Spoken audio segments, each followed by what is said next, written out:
Assalamualaikum warahmatullahi wabarakatuh. Hai anak-anak, bagaimana kabar kalian? Semoga kalian semua dalam keadaan sehat walafiat. Baiklah, pada pertemuan kali ini kita akan melanjutkan pembelajaran di minggu yang lalu, yaitu tentang teks deskripsi. Pokok bahasan yang akan Ibu bahas pada hari ini adalah tentang kaidah kebahasaan dan struktur dari teks deskripsi. Baiklah, langsung saja kita simak materinya.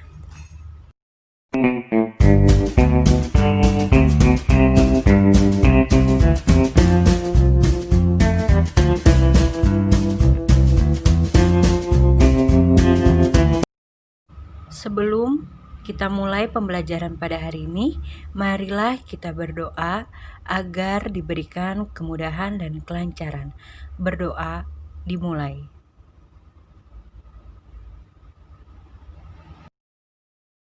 Berdoa selesai. Kompetensi dasar yang akan Ibu sampaikan pada pertemuan kali ini yaitu 3.2, menelaah struktur dan unsur kebahasaan dari teks deskripsi tentang objek berupa sekolah, tempat wisata, tempat bersejarah, dan atau suasana pentas seni yang didengar dan dibaca.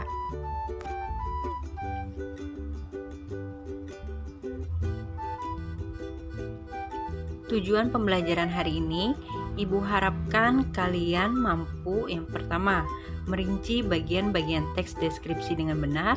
Yang kedua, menentukan bagian identifikasi dan deskripsi bagian dari teks yang disajikan. Dan yang ketiga adalah mengidentifikasi dan memperbaiki kesalahan-kesalahan penggunaan kata baca atau ejaan dengan tepat. Sebelum masuk ke materi, Ibu meminta kalian untuk mencermati teks berikut yang berjudul Terasering Panyawean. Teks ini adalah teks yang menggambarkan tentang keindahan alam dari Panyawean. Teks ini terdiri dari 3 paragraf. Paragraf pertama, paragraf kedua, dan paragraf ketiga. Paragraf pertama yaitu pesona keindahan Indonesia tidak pernah ada habisnya. Setiap wilayah memiliki keindahan tersendiri. Salah satunya adalah panorama Terasering Panyawean. Panyawean merupakan daerah perbukitan di kaki Gunung Cermai, tepatnya di Blok Cibuluh, Desa Tejamulya, Kecamatan Argapura, Kabupaten Majalengka, Jawa Barat. Pada paragraf pertama ini disebut sebagai paragraf identifikasi. Mengapa disebut sebagai paragraf identifikasi?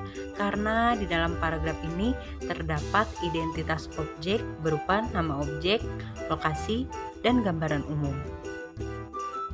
Lanjut pada paragraf kedua, yaitu Panyawean menyuguhkan keindahan pesona alam lewat cocok tanam dengan menggunakan metode terasering.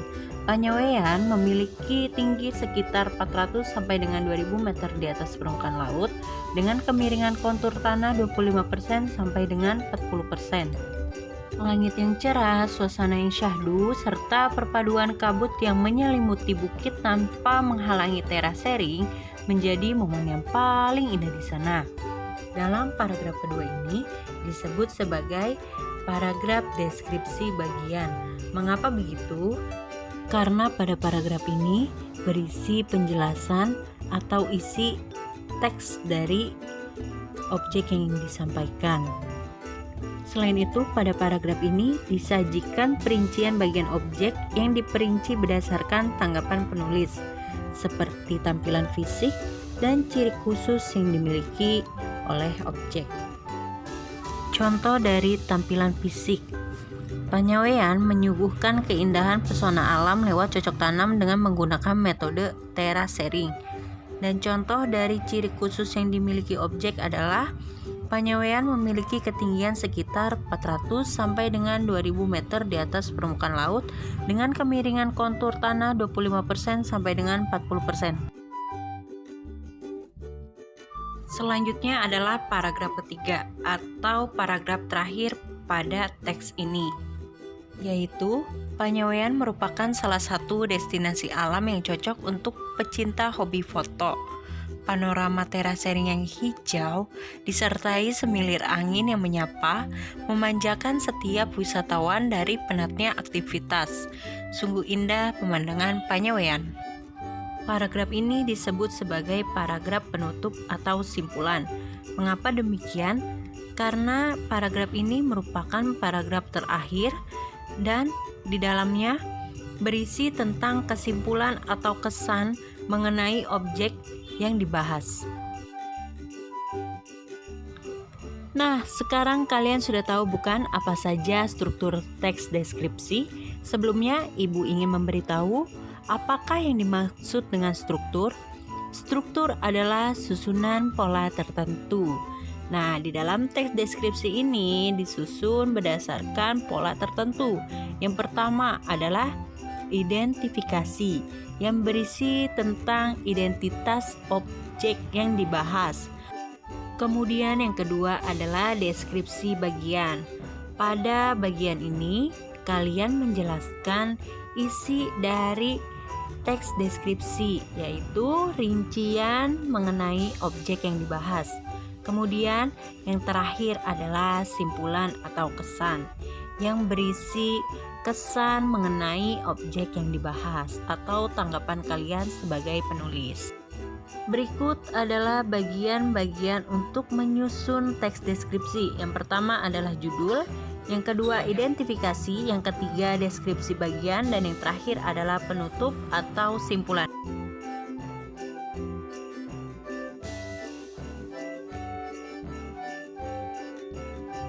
Selanjutnya kita masuk pada pokok bahasan yang kedua, yaitu kaidah kebahasaan teks deskripsi.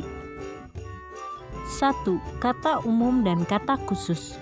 Kata umum adalah kata yang memiliki makna lebih luas, sementara kata khusus adalah kata yang memiliki makna lebih sempit. Contohnya adalah kata indah. Menurut KBBI, indah memiliki arti enak dipandang. Indah termasuk ke dalam kata umum karena memiliki arti yang luas. Sementara untuk pemakaian, makna yang lebih sempit dari kata indah adalah cantik, menawan, menakjubkan, dan bagus. Begitu pula dengan kata membawa. Kata membawa memiliki cakupan yang lebih luas. Sementara untuk cakupan yang lebih sempitnya adalah mengangkat, menjinjing, dan menggendong. 2. Menggunakan kalimat penjelas terperinci. Yang dimaksud dari kalimat penjelas terperinci adalah kalimat yang menjelaskan rincian keterangan suatu objek. Contohnya pada kalimat pertama, pemandangan Panyawean sangat indah. Nah, di sini sangat indah yang seperti apa? Maka dirinci pada kalimat selanjutnya. Langitnya cerah, suasana syahdu, terasering yang cantik, elok mata memandang. Nah, jadi yang dimaksud dengan kalimat penjelas terperinci adalah menjelaskan secara rinci keterangan tentang suatu objek. Yang ketiga, menggunakan awalan kata dasar K, T, S, dan P. Apa sih yang dimaksud dengan awalan kata dasar K, T, S, dan P? Yang dimaksud dari awalan kata dasar K, T, S, dan P adalah kata dasar yang apabila di awal katanya memakai huruf atau fonem K, T, S, dan P, maka jika diberikan imbuhan me, huruf tersebut akan luluh atau hilang. Contohnya adalah pada kata dasar ketik. Kata dasar ketik diawali dengan fonem K, yang apabila diberikan imbuhan me, maka fonem tersebut akan hilang dan digantikan menjadi ang, menjadi mengetik. Begitu pula dengan kata dasar yang diawali dengan huruf T, seperti tolong. Apabila diberikan imbuhan me, maka huruf T-nya hilang dan digantikan menjadi N, menjadi menolong. Begitu juga dengan kata dasar yang diawali dengan huruf S. Contohnya seperti kata dasar salin, yang apabila ditambahkan imbuhan me, maka huruf S tersebut menjadi luluh dan digantikan dengan ny, menjadi menyalin. Yang terakhir adalah pada kata dasar yang diawali dengan huruf atau fonem P. Apabila diberikan imbuhan me, maka huruf P-nya menjadi hilang dan berganti menjadi huruf M. Contohnya, kata pinta. Jika diberikan imbuhan me, maka menjadi meminta. Namun tidak semua kata dasar yang diawali dengan huruf K dan P dapat luluh jika diberikan imbuhan me. Kata tersebut adalah kata dasar yang diawali dengan konsonan rangkap.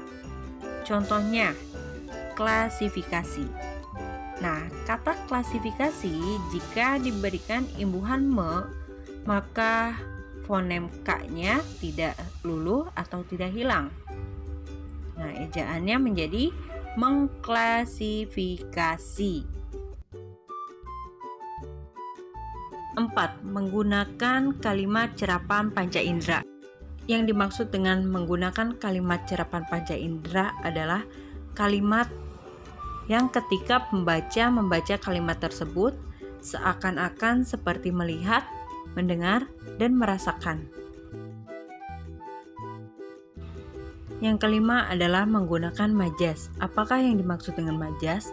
Majas adalah gaya bahasa atau perumpamaan untuk memperindah suatu kalimat. Contohnya pada kalimat berikut.